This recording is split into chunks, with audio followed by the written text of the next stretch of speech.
masih bersama kami di Pro 1 RRI Makassar, kanal informasi dan inspirasi. Siang hari ini di program acara Maksi, makan siang bersama teman sejati. Saya punya teman ini di samping saya ya, tapi bukan teman sembarangan nih ya. Saya bersama dengan Brigjen TNI Marinir Amir Kasman SEMM, Komandan Lantamal 6 Makassar dan Lantamal 6 Makassar. Selamat siang Pak Selamat Amir. siang Mbak Dwi. Sehat? Alhamdulillah sehat. Sudah makan siang Pak belum ya? Alhamdulillah.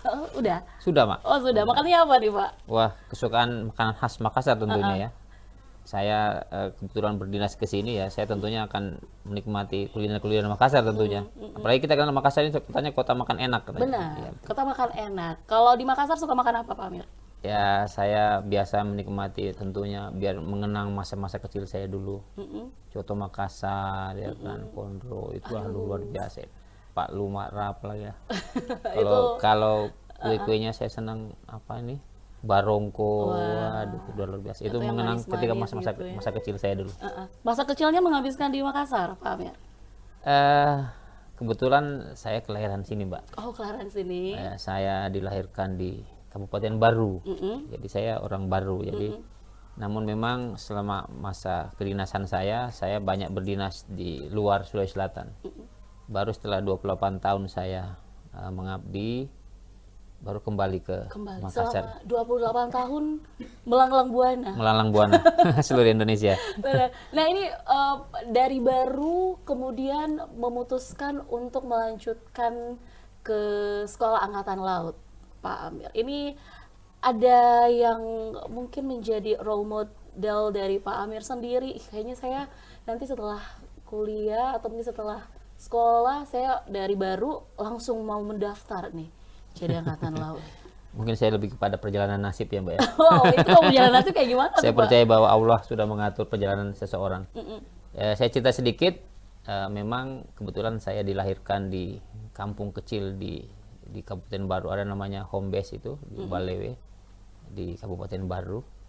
Dulu masih namanya Kecamatan Baru. Jadi saya lahir besar di kompleks home base. Saya kebetulan anak angkatan darat ya, bapak saya tentara. Oh, ya. Saya dibesarkan di situ, sekolah di SD, Balewe, SMP Madura, dan SMA Negeri 1 Baru. Semua di Baru nih, Baru, sampai betul. SMA di Baru. Ya, SMA Baru. Kemudian setelah itu saya masuk Akabri di tahun 91. Alhamdulillah sekali tes langsung masuk dan saya lulus di tahun 94. Ya. Langsung ditempatkan di Jawa ya, di Surabaya waktu itu. Jadi langsung, memang keinginan dari Pak Amir sendiri mau langsung tes Akabri atau sebelumnya sudah coba-coba beberapa jurusan mungkin? Betul sekali. Jadi kebetulan saya anak tentara ya, anak kolong istilahnya orang itu. Jadi saya mungkin terinspirasi dengan orang tua saya yang juga anggota TNI Angkatan Darat. Kemudian ya figur ayah saya tentunya mempengaruhi cita-cita saya, dan alhamdulillah harapan itu terwujud. Saya ketika kelas 3 SMA ada kesempatan untuk daftar Akabri. Saya tes alhamdulillah sekali langsung masuk. Wah. Di Akademi Angkatan Laut. Sebelumnya kami pendidikannya di Akademi Militer ya di Magelang. Kemudian dilanjutkan di Akademi Angkatan Laut di Surabaya. Dan memang cita-cita saya, kenapa saya memilih profesi TNI ya, saya anggap inilah panggilan hati saya bahwa saya ingin mengabdikan diri untuk menjaga kedaulatan. Saya pikir itu sudah tugas mulia lah. Mulia sekali ya Pak Amir. Tapi ini menarik loh, satu kali tes langsung diterima nih. Oh, jadi pasti persiapannya sudah matang nih sebelum tes nih Pak Amir. Ini bisa diceritakan persiapan sebelum mendaftarkan diri itu apa saja nih Pak Amir? Ya alhamdulillah sekali lagi paling ini apa ya, rahmat Allah ya saya pikir. Kalau dibilang persiapan saat itu ya biasa-biasa saja. Saya sama dengan pemuda-pemuda yang lain, sekolah di SMA biasa. Kemudian alhamdulillah tiba-tiba saya terpikir, tadinya ada keinginan ya Mbak ya untuk mau kuliah juga, namun tiba-tiba 2 bulan terakhir sebelum kelulusan itu saya mengikuti. Sebenarnya sebelumnya ada kakak saya yang tes juga masuk Akabri namun gagal, sehingga saya menginspirasi dia untuk ikut. Dan alhamdulillah dengan mungkin persiapan yang dianggap sangat singkat 2 bulan, dan saya mengikuti tes. Ya itu sekali lagi mungkin ini berkat rahmat Allah lah, saya pikir dengan doa orang tua ya mungkin ya, sehingga alhamdulillah saya bisa melalui tes-tes itu dengan lancar, kemudian akhirnya bisa diterima. Demikian. Berada di lingkungan yang memang juga bagian dari TNI begitu, itu sudah menjadi kebiasaan mungkin ya, latihan-latihan fisik kan biasanya yang menjadi tantangan kalau mau masuk angkatan, latihan fisiknya nih Pak Amir ini. Ya mungkin lebih kepada karena karakter orang tua saya kan militer, jadi kami terbiasa dididik untuk disiplin, untuk tepat waktu, untuk punya komitmen. Jadi lagian lingkungan saya juga mungkin mempengaruhi ya, karena lingkungan saya di daerah pedalaman, di daerah kampung yang ya terbiasa dengan aktivitas fisik, lingkungan yang gunung, air, dan udah terbiasa. Jadi penyiapan itu mungkin tidak terlalu sulit ya, karena saya terbiasa dengan itu. Dan alhamdulillah semua dilancarkan. Dan pertama itu tesnya di Magelang? Atau setelah tes baru ke Magelang? Ya betul, jadi seperti awalnya dulu Akabri kan masih umum ya. Tahun 91 ketika saya kelas 3 SMA daftar. Saya tesnya dulu di sini Pak, di Makassar ya. Di Kodam, dulu di Jalan Garuda itu, Ajendam. Kami daftar di situ, diseleksi. Kami terkirim kalau tidak salah 84 orang saat itu.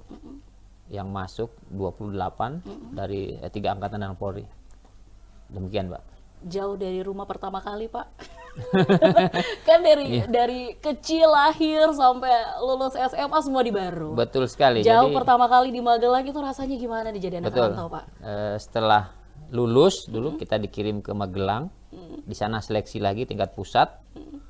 Alhamdulillah kami langsung diterima, langsung pendidikan di sana. Ya tentunya memang tidak terbiasa ya, bisa dengan orang tua dari kecil bersama saudara-saudara orang tua, langsung pendidikan gitu. Rasanya memang awalnya berat, tapi sekali lagi mungkin karena kita digembleng anak tentara udah terbiasa dengan penderitaan, maksudnya dengan situasi yang sulit, sehingga menghadapi pendidikan seperti itu ya, alhamdulillah bisa dengan. Dalam menjalani pendidikan ada tidak hal-hal yang sampai saat ini masih Pak Amir ingat yang paling berkesan gitu?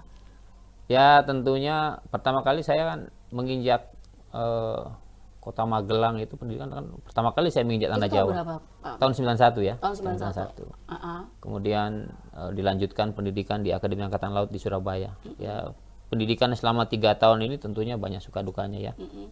Dengan pendidikan yang begitu ketat, begitu keras, disiplin yang tinggi.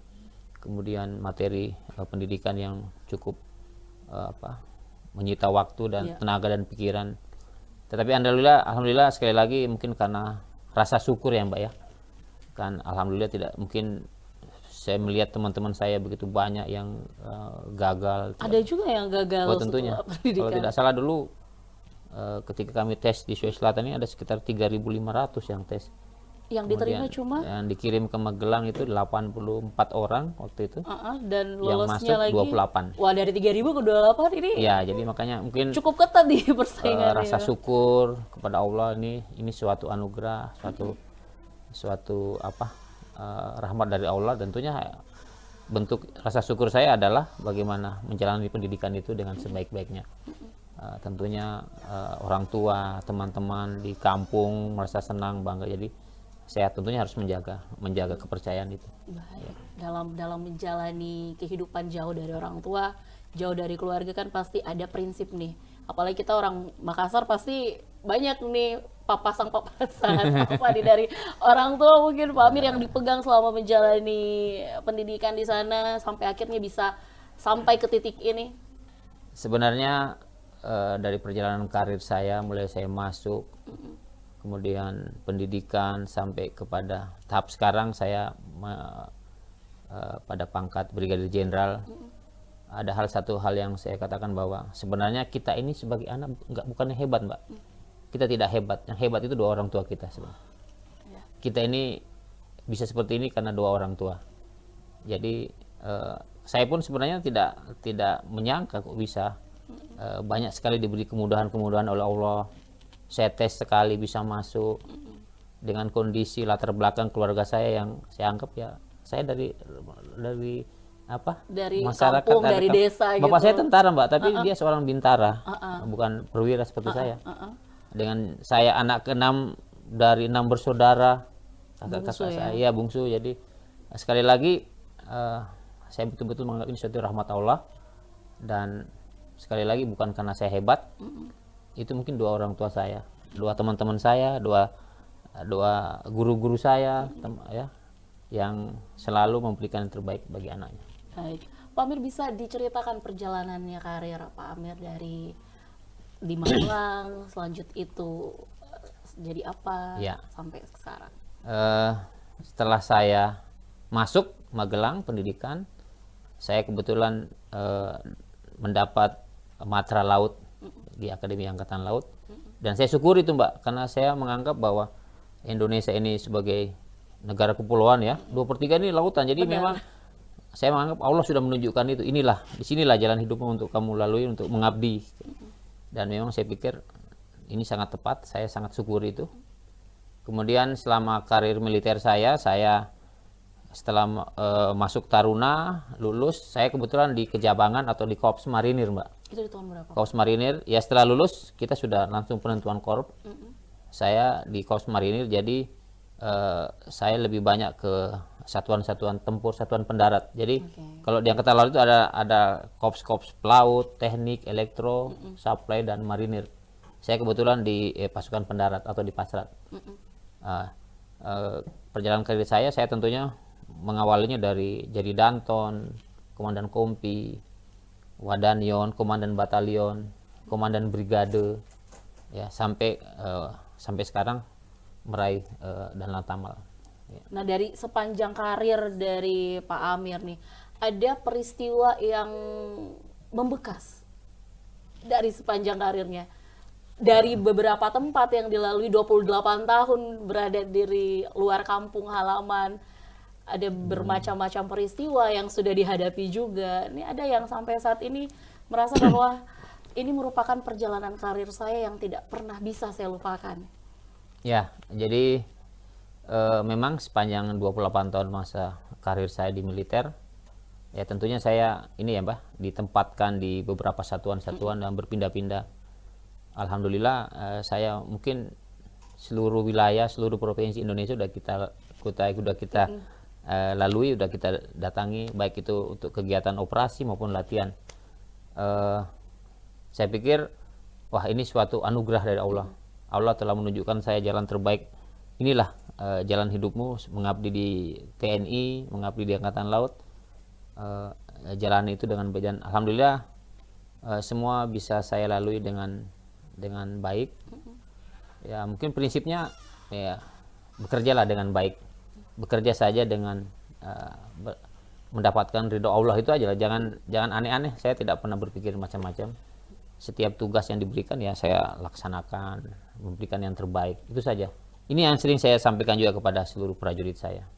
Ketika kita sudah ditakdirkan atau tidak, Allah sudah menentukan jalan hidupmu seperti, lakukan itu yang terbaik, ya, sehingga biar Allah ridho, Allah pasti menunjukkan jalan terbaik.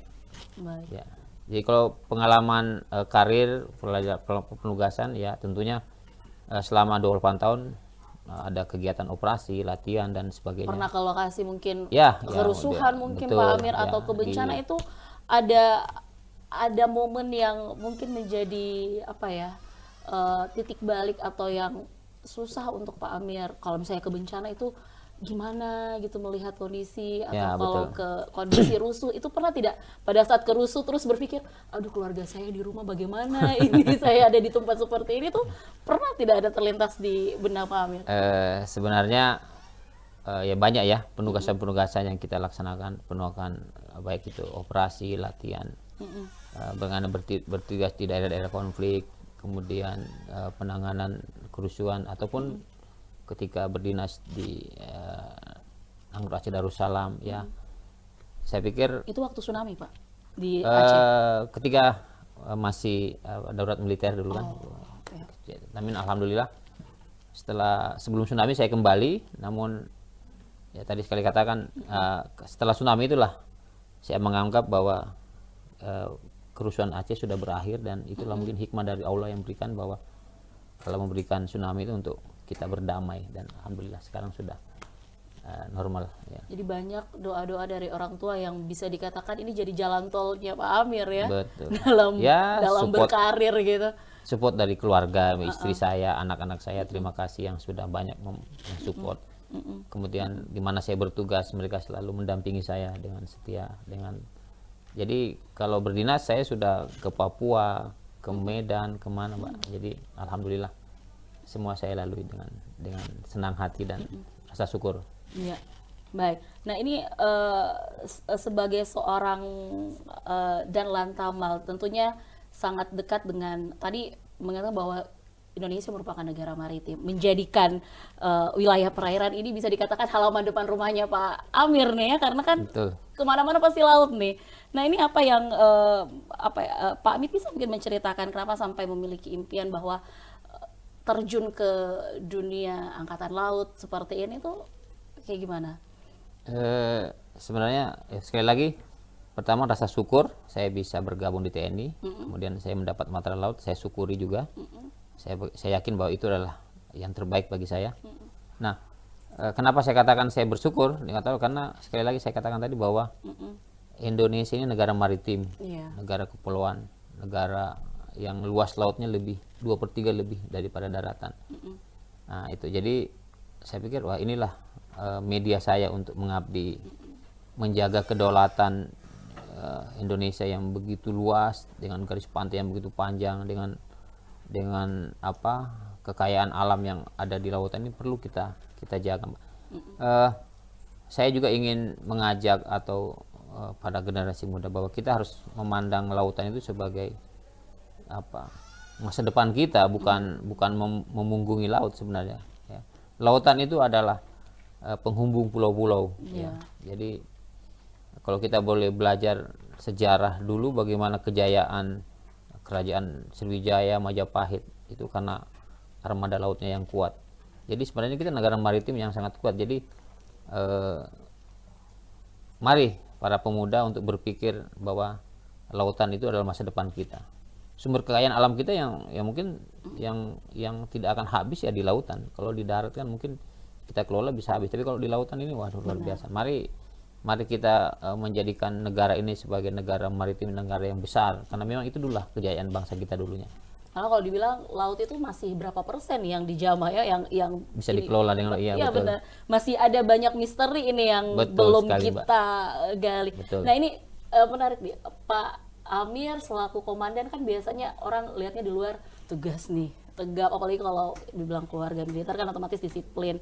Pak Amir ini kalau melihat atau menilai diri nih, saya termasuk orang yang seperti apa sih? Apakah humoris sama teman-teman, sama anak-anak gue tuh gimana Pak Amir? Suka bercanda-bercandaan juga sih Pak Amir atau gimana? Biasa aja sih Mbak, saya pikir saya dengan yang lain sama saja, kita manusia biasa, yang membedakan hanya pangkat dan jabatan. Tetapi kalau hubungan keseharian di luar kedinasan, saya sama anak buah ya biasa aja. Saya tidak menganggap saya sesuatu yang istimewa. Jadi kalau boleh saya katakan, saya berasal dari orang kecil. Dengan seperti ini saya sudah bersyukur. Tentunya ya, saya dengan yang lain juga tidak boleh merasa lebih ya kan. Hanya ya sekali lagi, kita ini kan sudah ditakdirkan, oh kamu jadi ini, kamu jadi ini, kamu jadi ini. Tapi pada hakikatnya kita semua sama saja sih. Jadi hubungan saya dengan prajurit saya, ya saya sering ngobrol di kantin di mana biasa aja. Main gaple bersama biasa. Makan siang sama-sama ngumpul. Itu suatu hal yang biasa. Jadi kalau bertugas ya memang layaknya bertugas ada jabatan, tapi kalau misalnya sudah waktu santai, waktu senggang sama teman-teman ini ya dipakai main-main juga ya, gitu. Betul. Demikian juga teman-teman saya biasa aja. Jadi kalau kita berdinas, yang panggilan tugas memang kita harus strength harus sesuai SOP, sesuai aturan, karena itu tidak boleh main-main. Tapi ketika suasana santai bersama teman-teman, bersama anak buah, kita manusia biasa sama aja, hubungan sosialnya sama aja Mbak. Pak Amir hobinya apa sih? Karena tentara ya biasanya sih senangnya olahraga, biasa kuliner biasa lah Mbak. Ya. Ada yang spesifik tidak hobinya Pak Amir yang mungkin teman-teman ini nggak tahu ternyata Pak Amir hobi mungkin nyanyi gitu atau apa. Kebetulan semua bidang saya sering jalani, Mbak. Jadi katanya kalau kita tentara itu harus serba bisa. Jadi kalau diajak olahraga apa aja bisa. Saya main bola, main badminton, main renang, apapun saya senangi. Jadi semua olahraga saya senangi. Kemudian masalah apa hiburan ya saya biasa bernyanyi sama prajurit, sekedar untuk apa refreshing sama dengan prajurit. Ya semua saya happy aja. Enjoy aja dengan prajurit. Enjoy semua dengan prajurit. Nah, terakhir nih Pak Amir, ini kan kalau misalnya bertugas prajurit-prajurit ini kan harus siap ditempatkan di mana saja nih Pak. Betul. Apalagi Pak Amir 28 tahun harus melanglang buana ke luar dari kampung halaman dan akhirnya kembali lagi ke tanah kelahiran. Istri, anak, keluarga ini gimana nih mendukung Pak Amir? Kan tugasnya pindah-pindah mulu nih Pak. Semuanya diboyong ikut atau LDR nih Pak sama keluarga? Alhamdulillah selama ini anak-anak saya selalu ikut, keluarga ikut. Jadi saya dinas di Papua, anak-anak keluarga saya bawa ke sana. Saya dinas ke Medan, boyongan lagi ke sana. Alhamdulillah mereka semua mendukung, mereka semua senang. Ya, dan sekarang ini pindah ke Makassar, anak-anak saya pindahkan ke sini lagi, sekolah di sini, biar mereka mengenal karakter seluruh culture budaya. Dengan begitu saya pikir, anak saya tahu ketika di Papua dia bergaul dengan teman-teman di Papua seperti ini. Dan saya menjelaskan kepada mereka, inilah Indonesia dengan beragam budaya, beragam bahasa.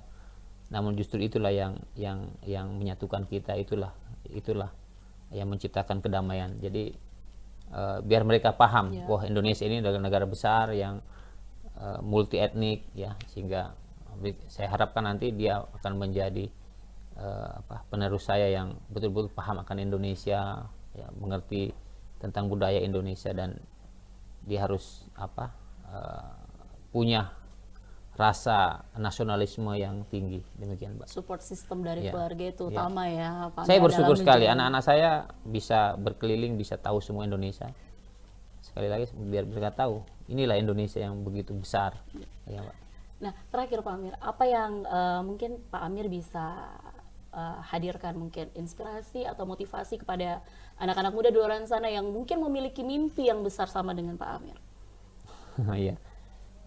Mungkin sekali lagi untuk adik-adik saya atau siapapun, pasti kita semua punya mimpi, punya harapan, punya cita-cita. Raih itu, kejar itu sesuai dengan potensi yang kau miliki. Jadi saya katakan tadi, kalau saya melihat, saya kilas balik kepada masa lalu saya yang dari keluarga yang sangat sederhana, kemudian berasal dari daerah yang bukan kota-kota banget lah, di kampung. Saya punya mimpi, saya punya harapan, ya tentunya memang harus kerja keras, ya harus kerja keras, harus tidak boleh putus asa. Mungkin kalau saya melihat kondisi saya pada saat itu, saya pasti pesimis, namun alhamdulillah yakinlah bahwa semua harapan, cita-cita kalau kita lakukan dengan sungguh-sungguh, selalu mengharapkan ridho Allah, pasti Allah tidak tidur, Allah selalu memberikan yang terbaik buat umatnya. Kemudian kalau saya boleh katakan, perjalanan hidup itu kan Allah sudah mentakdirkan. Jadi apapun profesi kita sebenarnya ya, misalnya ada yang tentara, ada yang guru, ada yang pedagang, pengusaha, lakukan itu dengan baik, lakukan itu sesuai dengan koridor dari Tuhan. Jadi jangan macam-macam deh, jangan usah, ya syukuri apa yang ada gitu. Jadi kalau saya boleh katakan, Tuhan itu memberikan apa yang kita butuhkan, bukan yang kita inginkan. Allah memberikan apa yang kita butuhkan, bukan yang kita inginkan. Jadi apapun yang sudah Allah tetapkan, itu yang terbaik buat kita. Syukuri, dan syukuri. Itu saya pikir itu. Ya, apapun rencana kita, kalau Allah sudah menetapkan, itulah yang terbaik Betul. untuk kita ya. Rencana Tuhan adalah rencana yang terbaik. Baik. Ya. Baik, terima kasih Pak Amir kebersamaannya di Maksi Makan Siang bersama teman sejati, dan kita harapkan semua generasi-generasi muda di luar sana terus bermimpi, mewujudkan mimpi tidak hanya bermimpi ya tentunya Betul. Pak Amir, tapi Apapun mewujudkan profesinya mimpi. ya, Mbak ya. Apapun Ya. profesinya, teruslah bermimpi, mengejar mimpi, Meraih mimpi, ya. mewujudkan mimpinya meskipun dari daerah manapun ya. Betul. Jadi jangan pesimis dah. Jangan Jangan pesimis. kita semua punya kesempatan. Baik. Kita semua punya harapan, kita punya mimpi. Jadi Allah pasti akan memberikan yang terbaik apabila kita bersungguh-sungguh. Baik. Baik, terima kasih kebersamaannya. Terima kasih, Pak Mbak Amir Dewi. sangat menginspirasi kita di siang hari ini dalam aksi Makan Siang Bersama Teman Sejati. Dan pendengar, kita bertemu di Makan Siang berikutnya dengan tamu saya berikutnya juga, teman-teman sejati lainnya. Kita bertemu di lain kesempatan. Assalamualaikum warahmatullahi wabarakatuh. Terima kasih. Waalaikumsalam Pak warahmatullahi Amir. wabarakatuh. Terima kasih Mbak Dewi. Kita cukupkan pendengar di Maksi Makan Siang Bersama Teman Sejati. Tetaplah bersama kami Pro 1 RRI Makassar.